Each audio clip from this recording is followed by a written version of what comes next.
Hello dear students, मैं Ajay Pandit sir, Guda education of Guda Gaur ji online classes में आपका स्वागत करता हूं। तो डियर स्टूडेंट्स, आज हम बात करेंगे 11th क्लास की। ठीक है, 10th में आप लोग प्रमोट हो चुके हो और अब टाइम है अपना सब्जेक्ट चूज करने का और आगे अपने 11th एंड 12th की पढ़ाई करने का। तो फर्स्ट ऑफ ऑल मैं बता देता हूँ बच्चों कि 11th क्लास होती है, उसकी अगर अपन बात करें कंपटीशन लेवल से तो उसका वर्टेज ज़्यादा होता है। ठीक है, अगर अपन बात करें किसकी 11th क्लास की, तो 11th क्लास का हम बात करते हैं 60% सिलेबस है वो नीट की दृष्टि से इम्पोर्टेंट होता है, यानी 60% सिलेबस आता है। और अगर अपन बात करें किसकी 12th की, तो 12th का वर्टेज होता है कितना 40%। इट मीन्स इंपॉर्टेंट कौन सी क्लास हुई 11th, और 11th क्लास को हम क्या सीरियसली नहीं लेते, इसलिए अपने को 11th क्लास को भी क्या करना है, सीरियसली लेना है यदि आगे अपना बायोलॉजी में फ्यूचर बनाना है। ठीक है, अब बात आती है, कुछ बच्चे कंफ्यूज होते हैं कि सर अपन बायो लें तो उसमें आगे क्या स्कोप है नहीं है। तो देखो मैं बता देता हूँ कि यदि अगर अपन बात करें तो आज मेडिकल फील्ड के बराबर स्कोप कहीं नहीं है। अब आप लोग देख रहे हो कि कोरोना की वजह से भी मेडिकल फील्ड में आने वाले भविष्य में बहुत अच्छी संभावनाएं हैं और अब इस पर ध्यान दिया जाएगा। ठीक है, अब आप लोग 11th में बायो का सिलेक्शन करके क्या क्या इन फ्यूचर कर सकते हो वो मैं बता देता हूँ शॉर्टली। एक बार अपना वीडियो या पढ़ाई स्टार्ट करने से पहले मैं एक बेसिक जानकारी दे रहा हूँ आप लोगों को। जैसे देखो, मैंने यहाँ पर कुछ बातें कि भाई अपन बायो में फ्यूचर कैसे बना सकते हैं। सबसे मेन टारगेट होता है हमारा क्या, MBBS। ठीक है ना, तो इसको हम क्या बोलते हैं, bachelor of medicine and bachelor of surgery. ठीक है ना, या MBBS मेन चीज़ है, डॉक्टरी करते हैं अपन। भाई बायोलॉजी है, बायो का सिलेक्शन किया हमने किसके लिए, डॉक्टर बनना है, तो अपन MBBS कर सकते हैं। ठीक है, उसके अलावा अपन क्या है, bachelor of dental in surgery. ठीक है ना, ये जैसे डेंटिस्ट होते हैं, थोड़ा अगर मान लो अपनी कम रैंक रहती है तो उस सिचुएशन में हम BDS भी कर सकते हैं। उसके अलावा bachelor of homeopathy and medicine in surgery. ठीक है ना, अच्छा तो ये क्या है, होम्योपैथिक जो डॉक्टर होते हैं होम्योपैथिक डॉक्टर बन सकते हैं।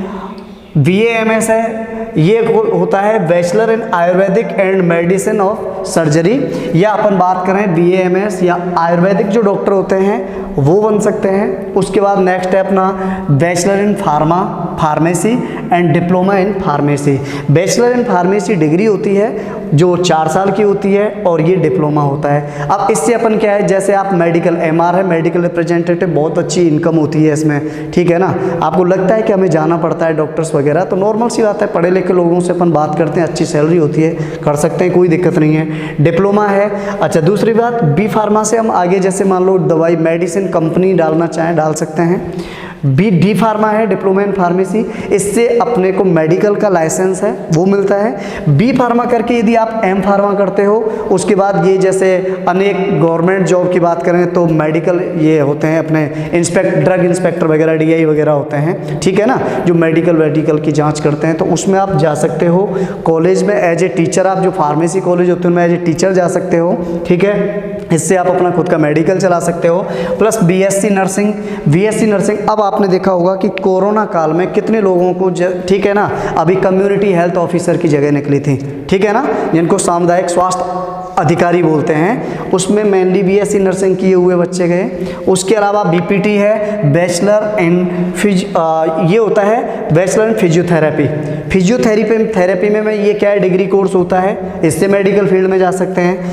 VOT बैचलर एक्यू, आपने सुना होगा आजकल ऑक्यूप्रेशर पद्धति, बॉडी में डिफरेंट पॉइंट होते हैं, उन पॉइंट्स की जानकारी के आधार पर क्या की जाती है, उसमें मेडिकल या अपन बात करें मेडिकल जांच या बीमारियों का इलाज किया जाता है, उसे हम BOT कहते हैं। ठीक है, BUMS तुम्हें पता है यूनानी मेडिसिन बहुत पुराने टाइम से चली आ रही है, तो बैचलर इन यूनानी मेडिसिन एंड सर्जरी कर सकते हो। BMLT DMLT तुम्हें पता है, आज कोई भी बीमारी होती है अपन हॉस्पिटल में जाते हैं, हॉस्पिटल में जाते ही क्या होता है, कोई भी डॉक्टर तुरंत टेस्ट लिखता है, तो इससे आप खुद की लैब चला सकते हो, ठीक है ना। और तो कुल मिला के बायोलॉजी में आपका फ्यूचर बहुत अच्छा है। उसके अलावा नॉर्मल बात करें तो बीएससी एमएससी बीएड करके एज ए टीचिंग लाइन में जाने के चांसेस बहुत होते हैं, ठीक है ना। ये तो हो गया अपना क्या फ्यूचर। अब अपन बात कर लेते हैं क्या जनरल, क्यों भाई 10th है। अब 10th के बाद अपने को क्या लेनी है, बायो। बायो होती क्या है, ठीक है ना। तो सबसे पहले मैं केवल तुम्हें आज इस वीडियो में इंट्रोडक्शन ही बताऊंगा। देखो बायोलॉजी का इंट्रोडक्शन देखते हैं अपन सबसे पहले, ठीक है। इसमें हम क्या करते हैं, फर्स्ट ऑफ ऑल इंट्रोडक्शन, कि हम बात करेंगे किसकी, बायोलॉजी, ठीक है। दो वर्ड से मिलकर बना है ये, बायोस प्लस लोगोस। बायोस का मतलब होता है क्या, लाइफ या जीवन। लोगोस का मतलब होता है क्या, टू स्टडी यानी अध्ययन। इसका मतलब जीवों का अध्ययन करने वाले विज्ञान की शाखा को हम क्या बोलते हैं, बायोलॉजी। तो इसके अंदर अपन बात करेंगे किसकी, जीवों के अध्ययन की, ठीक है ना। इट मीन्स हम बायोलॉजी में क्या पढ़ोगे, हम पढ़ेंगे जीव, यानी डिफरेंट जितने भी हमारी पृथ्वी पर जीव पाए जाते हैं, चाहे वो प्रोकैरियोटिक हैं, चाहे वो यूकैरियोटिक हैं, एक कोशिकीय बहुकोशिकीय, उन सभी के बारे में हम उनकी संरचना, उनका बिहेवियर, उनकी जो भी आदतें होती हैं, उनकी कार्य की या फिजियोलॉजी, उस सब के बारे में हम किसके अंदर पढ़ते हैं, बायोलॉजी, ठीक है ना। और यही रीजन होता है भाई अपन डॉक्टर बनते हैं, हमें डिफरेंट ऑर्गन्स, हमें आदमी के प्रत्येक अंग की जानकारी होती है, ठीक है ना। अच्छा, उसके अलावा मैं इसको 11th में बायो के बाद आजकल तुम्हें पता है वेटरनरी डॉक्टर, पशु डॉक्टर का भी बहुत अच्छा बिजनेस है, बहुत अच्छी इनकम है, कोई दिक्कत ही नहीं है। इसके अलावा तुम क्या कर सकते हो, अपन बात करें कि जेट होती है जिसमें एग्रीकल्चर फील्ड के लिए एंट्रेंस टेस्ट होता है बीएससी के लिए। और तुम्हें पता है एग्रीकल्चर से यदि बीएससी एमएससी करते हो और आगे अगर आप मेहनत करते हो तो उसमें बॉटनी डिपार्टमेंट में या अपन बात करें प्लांट डिपार्टमेंट के अंदर बहुत सी जॉब निकलती हैं, एज ए साइंटिस्ट भी तुम काम कर सकते हो, ठीक। चलिए वापस आते हैं यहाँ बायोलॉजी। अब देखो 11th क्लास में हम बायोलॉजी की दो ब्रांचेज या दो शाखाओं के बारे में अध्ययन करते हैं। अब देखो ये दो शाखाएं होती हैं बेटा, याद रखना। फर्स्ट है जिसको हमने क्या नाम दिया, जूलॉजी, या इसको हम हिंदी में बोलते हैं क्या, जंतु विज्ञान। कितने भागों में पढ़ोगे बायोलॉजी को, दो भागों में, एक है जूलॉजी और सेकंड है साहब तुम्हारी क्या, बॉटनी, या इसको किसके, वनस्पति विज्ञान, ठीक है। अब देखो जूलॉजी भी दो वर्डों से मिलकर बना है, जून प्लस लोगोस। जून का मतलब क्या होता है साहब, एनिमल, और लोगोस का मतलब क्या होता है, स्टडी। इसका मतलब बायोलॉजी की वह शाखा जिसमें हम किसका अध्ययन करेंगे, जंतुओं का। तो बेटा याद रखना जूलॉजी के अंतर्गत तुम जंतु, यानी हम जैसे 11th है तो 11th में तुम जंतुओं के बारे में पढ़ोगे, किसके अंदर, जूलॉजी के बारे में। जंतुओं का वर्गीकरण, कितने भागों में विभिन्न प्रकार के जंतुओं को बांटा गया है, ठीक है। उसके अलावा ह्यूमन फिजियोलॉजी, मानव के बारे में पढ़ोगे, हमारे बॉडी के प्रत्येक किसके सिस्टम के बारे में, सब श्वसन तंत्र क्या होता है, प्रसंचरण तंत्र क्या होता है, ठीक है ना। उसके अलावा कंकाल तंत्र क्या होता है, इन सब की जानकारी तुम किसके अंदर पढ़ोगे, जंतु विज्ञान। और ये सारे चैप्टर तुम किसमें, 11th क्लास में ही पढ़ोगे। हमारे बॉडी के जितने भी सिस्टम है, चाहे वो तंत्रिका तंत्र है, कंकाल तंत्र है, प्रसंचरण तंत्र है, ठीक है, पाचन तंत्र है, इन सब के बारे में किसमें पढ़ोगे, 11th में जूलॉजी पोर्शन के अंदर पढ़ोगे। बॉटनी की बात करते हैं, ये वर्ड बना है किससे? वॉस्किन से। किससे बना है? वॉस्किन। और वॉस्किन का मतलब होता है हर्ब, और हर्ब का मतलब होता है शाक या वनस्पति। इट मीन्स इसमें हम किसके बारे में पढ़ोगे?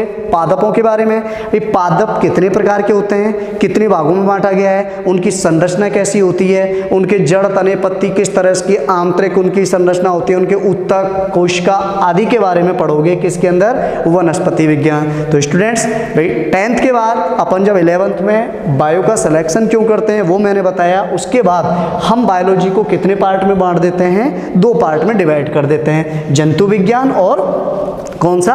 पादप विज्ञान। ठीक है। जूलॉजी का जनक तुम्हें पता है अरस्तु को माना जाता है, और बॉटनी का जनक किसको माना जाता है? थियोफ्रेस्टस। ये चीज हम फर्स्ट चैप्टर में जब बायोलॉजी के इंट्रोडक्शन की बात करेंगे तो उसमें ऑलरेडी बताएंगे, या जीवों का वर्गीकरण के नाम से एक चैप्टर है, उसके अंदर हम सारी बातों को पढ़ेंगे। ठीक है। अब मैं प्रॉपर बात करता हूँ साहब, हमें बायोलॉजी के अंदर किसके बारे में पढ़ना है? जंतु विज्ञान के बारे में पढ़ना है। हमें किसके बारे में पढ़ना है? वनस्पति विज्ञान के बारे में पढ़ना है। अच्छा, अब बात करें यार जंतु और पादपों में कुछ सिमिलरिटी होती है क्या, कोई समानता होती है क्या? तो बेटा इस संबंध को देखते हुए मैं सबसे पहले आप लोगों के लिए हम जो टॉपिक स्टार्ट कर रहा हूं मैं, वो टॉपिक मैंने लिया है सेल। ठीक है। क्यों भाई? सेल हम जंतु भी कोशिकाओं के ही बने होते हैं, और क्या है, पादप भी कोशिकाओं के ही बने होते हैं। तो क्यों ना अपन कोशिका से ही बात करते हैं। और कोशिका क्या होती है? हमारे शरीर की सबसे छोटी संरचनात्मक, क्रियात्मक, चयनात्मक झिल्ली से परिबद्ध एवं जननक्षम संरचना होती है। ठीक है। इसका मतलब सबसे छोटी, यानी हम स्टार्टिंग किससे करें? इकाई से ही कर लेते हैं ना। तो हमारे शरीर, या हम बात करें सभी जीव, चाहे वो जंतु है चाहे पादप है, उनकी यूनिट क्या है? कोशिका। इट मीन्स समझ गए होगे। अपन फर्स्ट टॉपिक स्टार्ट करते हैं क्या? सेल। ठीक है। तो ये तुम्हारा चैप्टर नंबर 8 है, पहले ही बता देता हूं मैं, और इसके थ्रू हम आगे बात करते हैं। ठीक है। चलो देखो, अब अपना चैप्टर नंबर क्या है? 8। नाम क्या है? Cell, the unit of life. Okay. अब सेल मतलब कोशिका। ठीक है ना? जीवन की इकाई। फर्स्ट टॉपिक, सबसे पहले जब हम बात करते हैं सेल, तो बड़ा याद रखना, फर्स्ट है कि सेल कहते किसे हैं, क्या होती है सेल। ठीक। तो इसकी जब हम बात की किसकी? परिभाषा की। तो परिभाषा हम देखते हैं क्या कि सब प्रत्येक जीव, कोई भी जीव है, अब चाहे वो पादप है, चाहे वो जंतु है, चाहे वो एक कोश की है और चाहे वो बहुकोश की है। ठीक है ना? प्रत्येक जीव के किसकी? शरीर की क्या? सबसे छोटी संरचनात्मक, क्रियात्मक, जननक्षम और चयनात्मक झिल्ली से परिबद्ध संरचना क्या कहलाती है? कोशिका कहलाती है। समझ गए ना? अब देखो, सबसे छोटी, अगर अपन एक नॉर्मल एग्जांपल लेते हैं रूम का, तुमने देखा होगा हमारा रूम है, आज अपन देखते हैं रूम की चारों दीवार हैं, छत है, फर्श है, लेकिन स्टार्टिंग किससे हुई थी? अगर अपन बात करें रूम की स्टार्टिंग किससे हुई? ईंट। ठीक है। ब्रिक्स होती हैं, ईंट होती हैं, ईंट से ईंट मिलती है, धीरे धीरे क्या बनती है? दीवार। दीवार से दीवार मिलती है, धीरे धीरे क्या बन जाता है? पूरा रूम तैयार हो जाता है। इसका मतलब रूम की सबसे छोटी इकाई यूनिट क्या थी? ईंट थी। हम हमारे शरीर को भी क्या मान सकते हैं? एक रूम मानते हैं। और एक रूम मानते हुए हम देखते हैं कि हमारे शरीर का निर्माण किससे हुआ। तो तुम्हें पता है जीवन, हम जब अपने एक बात करते हैं एम्ब्रियोनिक स्टेज में होते हैं, एम्ब्रियोनिक मतलब भ्रूणीय अवस्था में होते हैं, तो हमारा निर्माण भी किससे स्टार्ट होता है? एक कोशिका। किससे होता है? एक कोशिका से होता है। और उस कोशिका का नाम हमने क्या दिया था? जाइगोट। क्या नाम दिया? जाइगोट कहते हैं। अब यूं सूत्र विभाजन होते जाते हैं, अनेक कोशिकाएं बनती हैं, ठीक है ना। अब देखो कैसे बना अपना, यानी अपना ये रूम कैसे बना। तो सबसे पहले हमारे पास क्या थी? एक कोशिका। एक कोशिका में क्या स्टार्ट हुए? डिवीजन, विभाजन। और विभाजन के बाद क्या बनी?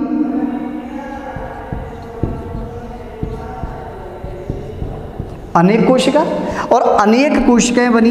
जैसे अपन ये बात कर लेते हैं, ये अनेक कोशिकाएं बन गई, यहाँ पर केवल एक कोशिका थी। उसके बाद अनेक कोशिकाओं में क्या हुआ? विभेदन, या जिसको हम बोल रहे डिफरेंशिएशन। बेटा याद रखना, डिफरेंशिएशन का मतलब क्या होता है? जब अनेक कोशिकाएं बनती हैं ना, उसके बाद उन कोशिकाओं को हम बांटते हैं, ग्रुप बनाते हैं सर, ठीक है ना। अब ग्रुप किसके आधार पर? जो कोशिका संरचना में, उत्पत्ति में और कार्यकी में कैसी होगी? समान। तो उसको हम क्या करेंगे भाई? अपना मान लो एक रूम है, उसमें 10-15 आदमी इकट्ठे हो गए, उनमें से कोई टीचर था, कोई डॉक्टर था, ठीक है ना, कोई मान लो कलेक्टर था, कोई पुलिस वाला था। अब वो सारे एक साथ थे, वो तो हमने क्या किया साहब? उन आदमियों को हमने सेल माना, इकट्ठा कर लिया। अब उनको हम उनके कार्य के आधार पर क्या करेंगे ग्रुप में? तो हम बोलते हैं साहब पुलिस एक साइड में हो गए, टीचर एक साइड में। इसका मतलब वो लोग एक विभाग से थे, एक जैसा उनका काम था, टीचर थे तो वो सेम काम कर रहे थे, पढ़ाने का काम कर रहे थे। तो हमने उसको हमने क्या कहा? विभेदन कहा। कि हमने उनको कार्य के आधार पर अलग अलग ग्रुप में बांटा। जिनका सेम कार्य था उनको एक ग्रुप बना दिया, पढ़ाने का काम था उन सबको मिला दिया। क्या कहा उनको? टीचर, शिक्षक कहा, ठीक है। जिनका काम क्या था? ऑपरेशन करना, लोगों को देखना, वो सारे क्या हुए? हमने एक ग्रुप में। वो ग्रुप क्या था? डॉक्टर्स। वो क्या थे? सारे डॉक्टर थे। उसी को हम क्या बोलते हैं? विभेदन। अब हमने क्या किया? हमारे पास अनेक कोशिकाएं, अब इन अनेक कोशिकाओं में क्या करते हैं? विभेदन। का मतलब क्या हुआ? समान संरचना, समान कार्य करने वाली और समान उत्पत्ति वाली कोशिकाएं ग्रुप बनाती हैं, समूह बनाती हैं। सब डॉक्टर अलग हो गए, शिक्षक अलग हो गए, उनको हम क्या नाम देते हैं? टिश्यू। क्या नाम दिया हमने? टिश्यू, या इनको हम कहते हैं उत्तक, ठीक है। उसके बाद समान संरचना एवं कार्य की वाले उत्तक हैं, वो आपस में मिले। वो आपस में मिले तो उन्होंने क्या बनाया? ऑर्गन, यानी क्या बना? अंग बना लिए, ठीक है ना। अंग जब आपस में मिले तो उन्होंने क्या बनाया? सिस्टम। उन्होंने क्या बना लिया? ऑर्गन सिस्टम बनाया, या उन्होंने क्या बनाया? अंग तंत्र, ठीक है। और जब अंग तंत्र आपस में मिले तो लास्ट में क्या बनी? बॉडी बनी। इस तरह से प्रत्येक जीव का स्टार्टिंग जो होती है शरीर के निर्माण की, वो किससे हुई? एक सेल से। और एक सेल से होते होते वो क्या बन गई? इतनी। इसका मतलब ये क्या है? सबसे छोटी, क्योंकि स्टार्टिंग इससे हुई। और क्या है? संरचना, रीजन। भाई हमने देखा पहले सेल बनी, अनेक सेल बनी, अनेक सेल ने मिलकर ही तो उत्तक बनाए। इसका मतलब उत्तक किससे बन रहे? कोशिकाओं से। उत्तकों से क्या बने? अंग। इसका मतलब किससे बन रहे थे? कोशिकाओं से। अंगों से अंगतंत्र, और तब जाके बॉडी। इसका मतलब बॉडी पहली बन किससे रही थी? कोशिका से। संरचनात्मक, ठीक है ना। उसके बाद क्रियात्मक की बात करें तो तुम्हें पता है हमारे शरीर का मास्टर मॉलिक्यूल क्या होता है? डीएनए। किस में पाया जाता है? कोशिका में, ठीक है। इसका मतलब हमारी जो कोशिकाएं होती हैं उनमें अनेक क्या पाए जाते हैं? कोशिकांग। उन कोशिकांगों में हमेशा क्या चलती रहती है? कोई ना कोई कार्य की है। जैसे रेस्पिरेशन के लिए माइटोकॉन्ड्रिया होता है, कोशिकाओं में अनेक लाइसोसोम होते हैं, गोल्जी क्या होता है, उनके अलग अलग काम होते हैं, ठीक है ना। उसके अलावा डीएनए है, डीएनए से डीएनए बनना रेप्लिकेशन कहते हैं, उससे आरएनए बनता है, आरएनए जिसको अपन क्या है? ट्रांसक्रिप्शन कहते हैं। आरएनए से प्रोटीन बनती है जिसको हम क्या बोलते हैं? ट्रांसलेशन बोलते हैं, ठीक है ना। इस तरह से अनेक प्रोटीन्स हमारी बनती हैं, उससे हमारी बॉडी का क्या होगा? निर्माण हो रहा है। इसका मतलब क्या हुआ? हमारे शरीर में जो भी डिफरेंट क्रियाएं हो रही हैं वो भी किसके द्वारा हो रही हैं? कोशिकाओं के द्वारा हो रही हैं, इसलिए हमने इसको क्या कहा, क्रियात्मक इकाई। जनन क्षम की बात कर लेते हैं बेटा। देखो ध्यान रखना, कोशिका की एक विशेषता मैंने बताई क्या, डिवीजन। और डिवीजन का मतलब इस कोशिका ने विभाजित होकर अपने जैसी अनेक कोशिकाएं बनाई, इसका मतलब इससे क्या हो रही है, नई कोशिकाएं पैदा हो रही हैं, तो इसका मतलब इसमें जनन करने की क्षमता भी है। चयनात्मक झिल्ली से परिबद्ध क्या होता है, सब जो सेल होती है उसके चारों तरफ एक मेम्ब्रेन होती है, एक बाउंड्री लाइन होती है, और इस बाउंड्री की विशेषता ये होती है कि कोशिका के लिए आवश्यक पदार्थ इसमें आ सकते हैं, और कोशिका में जो अपशिष्ट पदार्थ होते हैं, बेकार होते हैं, जो कोशिका के लिए हानिकारक होते हैं, उनको क्या किया जा सकता है, बाहर। इसका मतलब क्या हुआ, कौन अपना है और कौन पराया है, इसको जानने की इसमें क्या है, इस झिल्ली में। इसका मतलब चयनात्मक का मतलब ये सिलेक्शन करती है कि अच्छे पदार्थों को अंदर रखो, बुरे पदार्थों को बाहर निकालो। इसका मतलब ये सिलेक्शन करके पदार्थों का क्या करती है, आवागमन।